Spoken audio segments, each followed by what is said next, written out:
ओम श्रीमद अमृतमूर्तये श्री शिववामनाय नमः. आपण ऐकतोय श्री तैलंग स्वामी महाराज यांचं जीवनचरित्र. संकलन केलेलं आहे डॉक्टर केशव रामचंद्र जोशी यांनी. आपला भागाचा चालला आहे 7वा. श्री भवानीचरण वाचस्पती हे सद्गृहस्थ खालीसपुरा येथे राहत असत. काही काळापासून ते ताप, यकृत, प्लीहा इत्यादी प्रकारच्या रोगांमुळे बरेच त्रास सहन करत होते. अनेक सुप्रसिद्ध तज्ज्ञ, वैद्य इत्यादींनी परीक्षा करूनही त्यांना काहीच फायदा झाला नाही आणि त्यामुळे हताश होऊन आपल्या जीवनाचा शेवट आता जवळ आलेला आहे असं समजून त्यांनी श्री तैलंग स्वामी महाराजांना शरण जाऊन त्यांच्या कृपाछत्राखाली राहावं असा स्वतःच्या मनाचा निश्चय केला. ज्यावेळी त्यांनी असा निश्चय केला त्यावेळेपासून ते दररोज श्री तैलंग स्वामी महाराजांच्या आश्रमात येऊ जाऊ लागले. अशा प्रकारे काही दिवस निघून गेल्यानंतर एके दिवशी सकाळीच ज्यावेळी श्री वाचस्पती हे श्री तैलंग स्वामी महाराजांच्या जवळ गेले त्यावेळी त्यांनी त्यांना तुम्ही इथे काय येता असं विचारलं. त्यांना श्री वाचस्पती यांनी अत्यंत व्याकुळ स्वरात स्वतःच्या प्रकृतीबद्दलची सर्व हकीकत श्री तैलंग स्वामी महाराजांना सांगितली. श्री वाचस्पती यांनी सांगितलेली सर्व हकीकत ऐकल्यानंतर श्री तैलंग स्वामी महाराजांनी त्यांना थोडीशी भांग देऊन ती वाटायला सांगितलं. भांग वाटून बारीक झाल्यानंतर त्या भागांपैकी एक वाट्याने एवढी भांग श्री तैलंग स्वामी महाराजांनी त्यांना दिली आणि ती खाण्यासही सांगितलं. श्री वाचस्पती यांनीही ती भांग आपली प्रकृती बरी व्हावी म्हणून मोठ्या भक्तिभावाने निश्चंक मनाने खाल्ली आणि त्यानंतर श्री तैलंग स्वामी महाराजांनी श्री वाचस्पती यांना रोज आश्रमात येण्यास सांगितलं. त्याप्रमाणे ते दररोज आश्रमात येत असत आणि श्री तैलंग स्वामी महाराज सांगतील त्याप्रमाणे भांग वाटून रोज एक गोळी खात असत. असे काही दिवस गेल्यानंतर एके दिवशी श्री तैलंग स्वामी महाराजांनी खूप मोठी उलटी केली आणि श्री वाचस्पती येताच त्यांना ती साफ करण्यास सांगितली. श्री वाचस्पती यांनी जराही मागे पुढे न पाहता तसंच कंटाळाही न करता ती सर्व जागा पुसून साफ केली आणि नंतर स्वतः स्नान केलं. मग श्री तैलंग स्वामी महाराजांनी त्यांना नेहमीप्रमाणे भांग वाटून एक गोळी खाण्यास सांगितलं. दुसऱ्या दिवशी सकाळी श्री वाचस्पती हे नेहमीप्रमाणे ज्यावेळी आश्रमात आले त्यावेळी त्यांनी असं पाहिलं की एका जागी पुष्कळ प्रमाणात शौच करून ठेवलेलं आहे. श्री तैलंग स्वामी महाराजांनी त्यांना आदल्या दिवसाप्रमाणे त्या दिवशीही शौच केलेली जागा साफ करण्यास सांगितलं. श्री वाचस्पती यांनी कोणत्याही प्रकारची घृणा न करता ती शौच केलेली सर्व जागा सारवून साफ केली आणि नंतर स्वतः स्नान केलं. मग श्री तैलंग स्वामी महाराजांनी त्यांना नेहमीप्रमाणे भांग वाटून त्यापैकी एक गोळी खाण्यास सांगितलं. त्या दिवशी श्री तैलंग स्वामी महाराज श्री वाचस्पती यांना असे म्हणाले की आता काही तुम्हाला इथे येण्याची गरज उरली नाही. तुम्ही आता लवकरच या सर्व त्रासातून मुक्त व्हाल. निराश होऊ नका. आणि त्यानंतर काही दिवसांनी श्री वाचस्पती हे पूर्णपणे सर्व रोगापासून मुक्त झाले. त्यावेळी त्यांना झालेला आनंद केवळ अवर्णनीयच होता. ते पूर्णपणे रोगमुक्त झाल्यानंतरही वेळोवेळी आश्रमात येऊन श्री तैलंग स्वामी महाराजांचं दर्शन घेत असत आणि दर्शनामुळे होणाऱ्या सर्वश्रेष्ठ आणि पवित्र आनंदाचा उपभोगच ते घेत असत.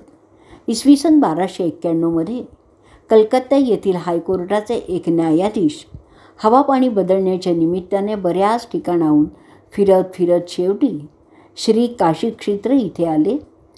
ते धर्माने हिंदू असूनही स्वैराचारी प्रवृत्तीचे होते.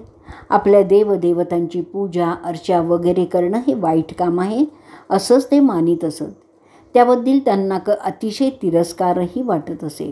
मात्र श्री काशी क्षेत्री इथे आल्यावर केवळ कुतूहल म्हणून ते त्यांच्या दर्शनाला गेले.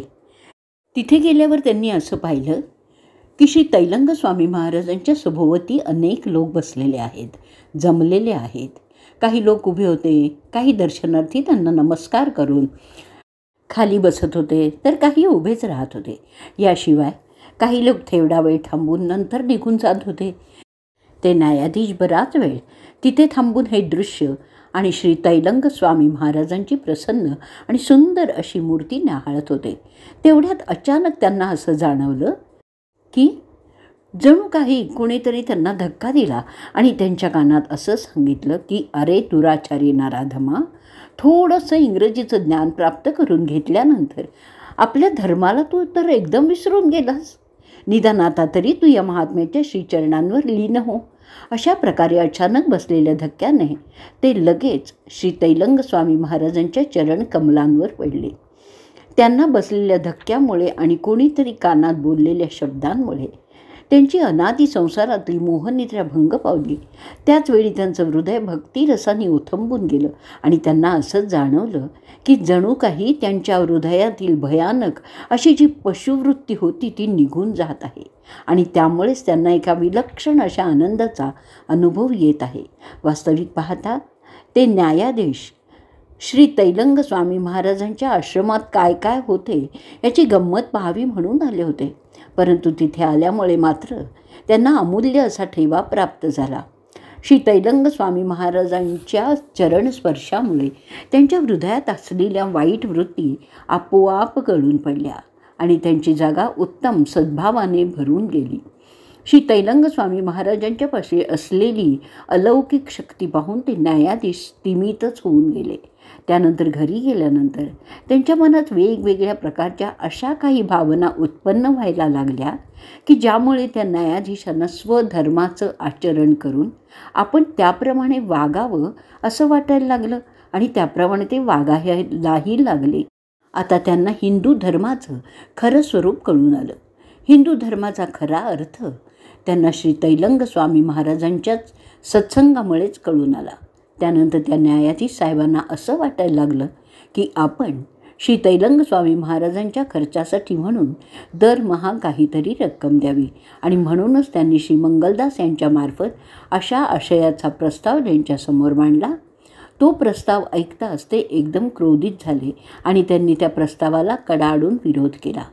मात्र श्री तैलंग स्वामी महाराजांनी देह ठेवल्यावर त्यांच्या आश्रमाच्या व्यवस्थेसाठी दरमहा 10 रुपये श्री मंगलदास ठाकूर यांच्यापाशी न चुकता ते देत असत. श्री तैलंग स्वामी महाराज हे कधीकधी अतिशय कडाक्याच्या थंडीमध्ये गार पाण्यात बसून राहत असत, तर कधीकधी असह्य अशा उन्हाळ्यामध्ये ज्यावेळी कोणी बाहेर जाऊन येण्याचंही धाडस करू शकत नसे त्यावेळी ते अतिशय तप्त झालेल्या वाळूवर आरामात शांतपणे झोपत असत. कधीकधी तर स्नानाच्या वेळी 3-3, 4-4 तास ते पाण्यातच बुडून राहत असत. तर कधीकधी पाण्यावर स्थिर राहून पाण्याबरोबर त्यांच्या प्रवाहाच्या उलट दिशेला तरंगत जात असत. श्री तैलंग स्वामी महाराजांच्यासाठी जमीन, पाणी, थंडी आणि उन्हाळा हे सर्व सारखंच होतं. ते नेहमी एक घोंगडी अंगाखाली अंथरत असत तर एक घोंगडी अंगावर पांघरण्यासाठी वापरत असत. ज्या लोकांना श्री तैलंग स्वामी महाराजांच्याकडून घडलेल्या आश्चर्यकारक घटना पाहण्याचं भाग्य लाभलं ते लोक स्वतःला अतिशय धन्य समजून आपल्या आयुष्याचं सार्थक झालं असं समजत असत. हृदयामध्ये असणारा अविवेकाचा अंधार ज्ञानरूपी सूर्याच्या प्रकाशाने दूर केल्यानंतरच त्या फलस्वरूप सत्वगुणांचे अधिकारी होता येतं असंही या लोकांना श्री तैलंग स्वामी महाराजांच्या उपदेशावरून कळून आलं. ज्या लोकांना त्यांच्या दर्शनाचा लाभ झाला नाही ते लोक स्वतःला अतिशय दुर्दैवी समजत असत आणि स्वतःला दोषही देत असत. ज्या लोकांनी त्यांच्या दर्शनाची इच्छा मनात धरली त्यांनाच त्यांच्या दर्शनाचा लाभ झाला होता. ज्या लोकांनी त्यांची निंदा केली होती किंवा त्यांच्या ठिकाणी असलेलं अलौकिक सामर्थ्य ओळखलं नव्हतं त्यांच्या भाग्यात श्री स्वामीजींच्या दर्शनाचा लाभच नव्हता. सध्या श्री तैलंग स्वामी महाराजांच्या आश्रमात त्यांची पाषाणापासून तयार केलेली एक मूर्ती स्थापन केलेली आहे. तिथे येणारे सर्व भाविक त्या मूर्तीचीच पूजा करतात. श्री मंगलदास ठाकूर आजही सेवा करण्यास तिथेच राहिलेले आहेत. आजचा भाग आपण इथे संपवणार आहोत. अवधूत चिंतन श्री गुरुदेव दत्त. श्री गुरुदेव दत्त. श्री गुरुदेव दत्त.